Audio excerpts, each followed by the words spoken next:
কোন পর্যায়ে চলে গেছেন আপনাদের ইমিডিয়েটলি কোনো সাইকিয়াট্রিকের পরামর্শ নেওয়া উচিত।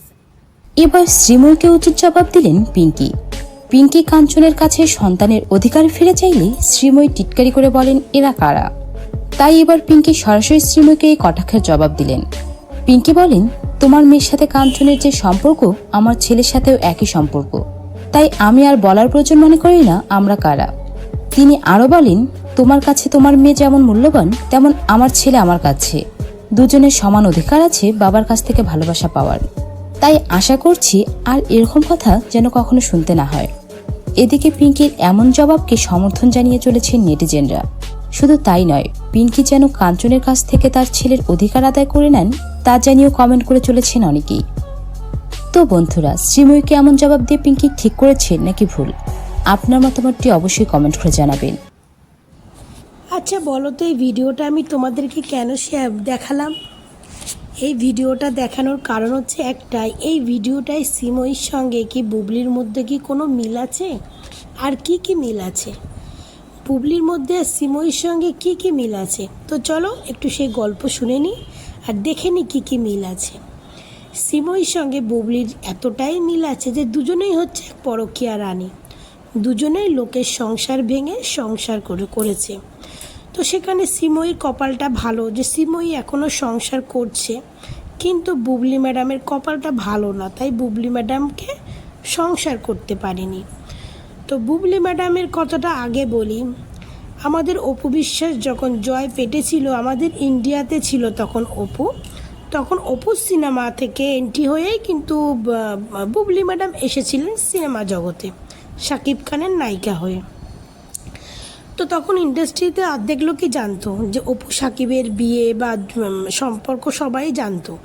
তো বুবলি ম্যাডামও জানতো, কিন্তু বুবলি ম্যাডাম জেনে শুনে সাকিবের বিছনা গরম করলো, সাকিবের বাচ্চার মা হলো, তারপরে বলল বিয়ে হয়েছে, অনেক কিছু দাবি করে অপু সাকিবের সম্পর্কটা পুরো ধ্বংসে পরিণতি করে দিল।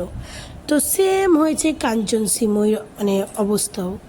কাঞ্চন তার পিঙ্কি ওয়াইফ, তার ছেলে ফুটফুটে একটা ছেলে, সুন্দর সংসার ছিল, তার কেরিয়ার খুব ভালো ছিল, তারপরে সে রাজনীতিতে ঢুকলো, সেটাও খুব ভালো চলছিল।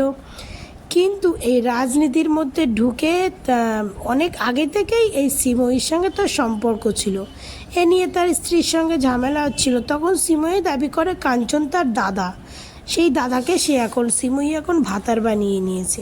তো এই সমস্ত নোংরা মহিলাদের দাদা ডাকতেও সময় লাগে না, ভাতার বানাতেও সময় লাগে না। তো সেরকম হচ্ছে এই শ্রীময়ী আর বুবলি, এরা সমাজের সেই নোংরা মহিলা যারা মানুষের সমাজেরটাকে নোংরা করে, যাদের কেচ্ছা, যাদের সিনেমা, যাদের যে কোনো কিছু দেখাটা সমাজটাকে নোংরা করা। তো এই নোংরা মহিলার সঙ্গে আমাদের কলকাতার শ্রীময়ী আর বাংলাদেশের বুবলি, এদের দুজনার পুরো সেম টু সেম মিল আছে, এদের সঙ্গে আলাদা কিছু নেই। আলাদার মধ্যে হচ্ছে বুবলি ম্যাডাম যে পাপ করেছে অপু বিশ্বাসের সংসারটা ধ্বংস করে, ওপরওয়ালা কিন্তু তার শাস্তি তাকে সঙ্গে সঙ্গেই দিয়ে দিয়েছে। কিন্তু আমাদের শ্রীময়ী যে পাপ করেছে তার পাপের শাস্তিটা এখনও উপরওয়ালা দেয়নি, কারণ বুবলি তো তার পাপের শাস্তি পেয়েছে, কিন্তু আমাদের শ্রীময়ী এখনও পায়নি, তবে পাবে, খুব তাড়াতাড়ি পেয়ে যাবে।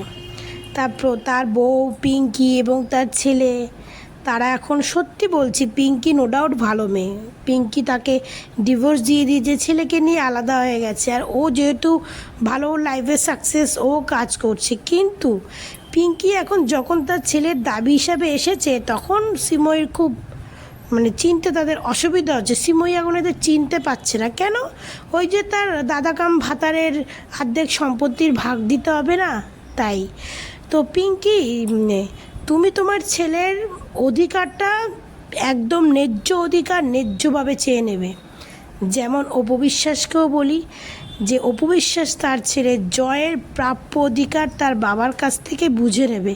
আর আমরা তো সবাই জানি যে অপু বিশ্বাস, শাকিব খান তার বড় ছেলে জয়কে সব থেকে বেশি ভালোবাসে, আর সে তার সম্পত্তির অর্ধেকটারই বেশি সে জয়কেই দেবে।